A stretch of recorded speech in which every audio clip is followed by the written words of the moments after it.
Hello मेरे प्यारे बच्चों, मैं आपका चहेता फिजिक्स टीचर विराम आपका स्वागत करता हूँ। प्यारे बच्चों, आपके लिए और मेरे लिए एक खुशी की बात है कि मेरे द्वारा जिन बच्चों का मैं फिजिक्स में गाइडेंस किया था, fundamental physics for JEE mains, उन बच्चों में से 4 बच्चे जेईई मेंस को क्वालिफाई किए हैं।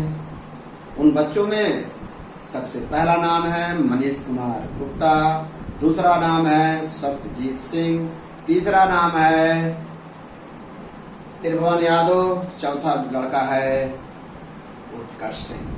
ये चारों बच्चे जो जेईई मेंस को निकाले हैं, इन बच्चों को मैं एडवांस के लिए बहुत सारी शुभकामनाएं देता हूं और इनसे वादा करता हूं कि यदि किसी प्रकार की आवश्यकता हो, जिस प्रकार मैं मेंस के लिए तैयारी आपके गाइडेंस किया हूं, उसी प्रकार एडवांस में करता रहूंगा। प्यारे बच्चों, आइए fundamental concept for JEE mains and NEET की क्लास में आज स्टार्ट करता हूं। मैटर वेव्स का पार्ट 1 में आपने इसका कंसेप्ट हिस्ट्री सीख चुके हैं। प्यारे बच्चों, एनर्जी फुल रहिए, डरिए नहीं, घबराइए नहीं और विराम फिजिक्स चैनल को देखते रहिए, आपको मौलिक कंसेप्ट क्लियर हो जाएगा। आज स्टार्ट करने चल रहा हूं डी ब्रोगली तरंग दैर्ध्य के लिए व्यंजक, एक्सप्रेशन फॉर डी ब्रोगली। तो पहली बात क्लियर होना चाहिए, डी ब्रोगली वेवलेंथ क्या है। डी ब्रोगली वेवलेंथ को द्रव तरंगे भी कहते हैं। इसकी परिभाषा आप जान चुके हो। कोई गतिमान सूक्ष्म कण जब गति करता है, गतिशील रहता है, तो उससे संबद्ध तरंगे रहती हैं। इन तरंगों को ही क्या कहते हैं? द्रव्य तरंगे कहते हैं, डी ब्रोगली तरंग दैर्ध्य कहते हैं। आइए बच्चों, इसके वेवलेंथ के लिए क्या एक्सप्रेशन होगा उस पर चर्चा करता हूं। सबसे पहले according to Planck quantum theory, प्रकाश तरंग से की संबद्ध फोटॉन की जो एनर्जी होती है, E बराबर एच न्यू, जहां एच प्लैंक कांस्टेंट है, न्यू प्रकाश की आवृत्ति है। इसको इक्वेशन 1 बनाइए। According to Einstein special theory of relativity, Einstein की सापेक्षता सिद्धांत से आप जानते हो E बराबर mc², जहां c प्रकाश की चाल है निर्वात में और फोटॉन भी प्रकाश की चाल से ही गति करता है। मेरे प्यारे बच्चों, अब समीकरण 1 और 2 से बेटा अच्छी तरह से समझिए। जो जिनका कंसेप्ट नहीं क्लियर है तो क्लियर कर लीजिए।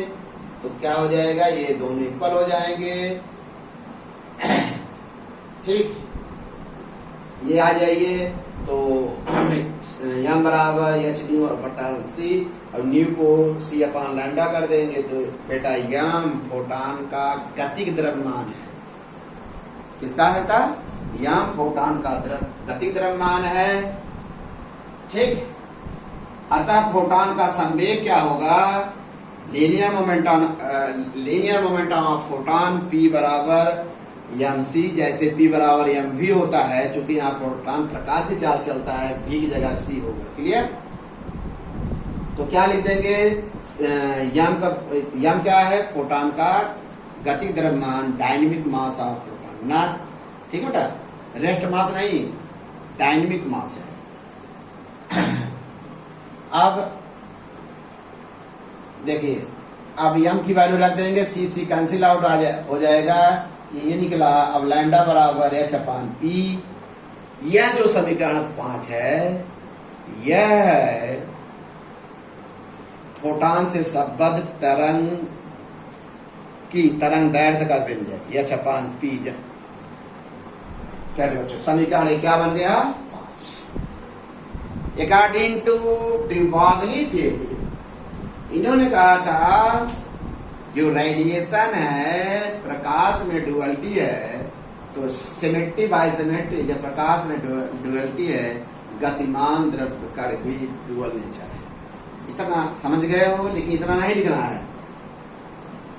डी ब्रोगली सिद्धांत के अनुसार माने डी ब्रोगली ने यह माना प्रकाश की अनुरूपता सिमिलरिटी के अनुसार गतिमान द्रव्य कण से जो तरंग संबद्ध होती है उसे डी ब्रोगली तरंग कहते हैं। उससे संबंधित जो तरंग दैर्घ्य होती है डी ब्रोगली तरंग दैर्घ्य कहते हैं। अतः गतिमान द्रव्य कण से संबद्ध डी ब्रोगली तरंग दैर्घ्य जो होगी H upon M into V, जहाँ एम द्रव्य कण का द्रव्यमान है, वी क्या है, वेग है। इस समीकरण को, समीकरण 5 को डी ब्रोगली क्या कहते हैं, तरंग दैर्घ्य का व्यंजक कहते हैं। समीकरण 5 को डी ब्रोगली तरंग दैर्घ्य का व्यंजक है। आइए बेटा एक नया टॉपिक इसी बना लीजिएगा, द्रव्य तरंगों के गुण। इस समीकरण से स्पष्ट है, देख लो, लैम्डा ये कांस्टेंट है, अगर बी को कांस्टेंट मान लो, लैम्डा प्रोपोर्शनल 1/m, इसका माने अगर कण का द्रव्यमान कम होगा तो डी ब्रोगली तरंग दैर्घ्य क्या होगी, अधिक होगी। नंबर 2 इसका जो गुण है, लैम्डा प्रोपोर्शनल टू 1/v या इनवर्सली प्रोपोर्शनल v, इसका मतलब यदि कण का गतिमान कण का वेग कम होगा तो डी ब्रोगली तरंग दैर्घ्य ज्यादा होगी। इसके लिए बेटा एक बहुत अच्छी इसकी लिमिट बता देता हूं। यदि v बराबर अगर 0 ले लें, v बराबर 0, तो यहाँ लिख दीजिए यदि, नंबर 1 फिनिश कर दीजिए, यदि v बराबर 0 तो लैम्डा इक्वल टू क्या होगा, इन्फिनिटी हो जाएगा। नंबर 2, यदि v इक्वल टू इन्फिनिटी लेंगे तो लैम्डा बराबर क्या हो जाएगा, v बराबर 0 किए तो 0 करेंगे तो लैम्डा इन्फिनिटी होगा और v इन्फिनिटी होगा।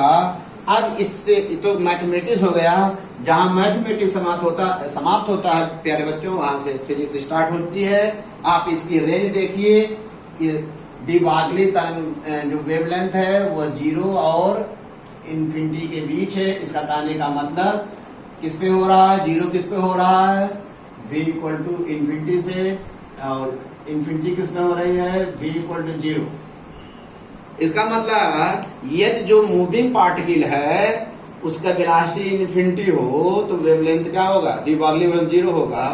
आप समझिएगा किसी भी पार्टिकल की चाल इन फिजिकल में लाइफ में 0 अनंत नहीं हो सकती।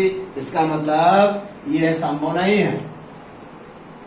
और v इक्वल टू 0 पर v इक्वल टू लैम्डा, ये भी इम्पॉसिबल चीज है। इसका मतलब डी ब्रोगली जो तरंग दैर्घ्य होगी बेटा इन दोनों के बीच होगी, तो इसका मतलब द्रव्य कणों की चाल इन दोनों के बीच होनी चाहिए, अन्यथा 0 या लैम्डा के बीच होनी चाहिए। तो इसके मैंने चाल क्या होनी चाहिए, इसके और इसके बीच होना चाहिए। अगला जो पॉइंट है, डी ब्रोगली जो तरंगे है ये विद्युत चुंबकीय तरंगे नहीं है। और विद्युत चुंबकीय तरंगे नहीं है क्योंकि विद्युत चुंबकीय तरंगे अति उच्च आवृत्ति से कंपन करने वाले आवेशित कणों से उत्पन्न होता है। नंबर नेक्स्ट इसकी जो प्रॉपर्टी प्यारे बच्चों, यह ना तो हो गया, नेक्स्ट प्रॉपर्टी जो है इसकी, यह तो ना आवेशित है ना तो। प्यारे बच्चों नेक्स्ट प्रॉपर्टी इसकी जो है, जो डी ब्रोगली तरंग दैर्घ्य है यह आवेश पर निर्भर नहीं करती, अर्थात इसका अर्थ हुआ यह आवेशित कण तथा अनावेशित दोनों कणों में पाई जाती है। कौन, डी ब्रोगली तरंग किन कणों में पाई जाती है, चार्ज पार्टिकल होगा उसमें भी प्रेजेंट होगा और अनचार्ज, क्योंकि de Broglie wavelength does not depend on charge. प्यारे बच्चों इस मेरे पार्ट 2 जो लेक्चर 2 समझ लीजिए, इसको बढ़िया से नोट बना लीजिएगा, पढ़ लीजिएगा। एक फंडामेंटल कंसेप्ट है बेटा, आपको किसी प्रकार की प्रॉब्लम नहीं होगी। Okay, thank you.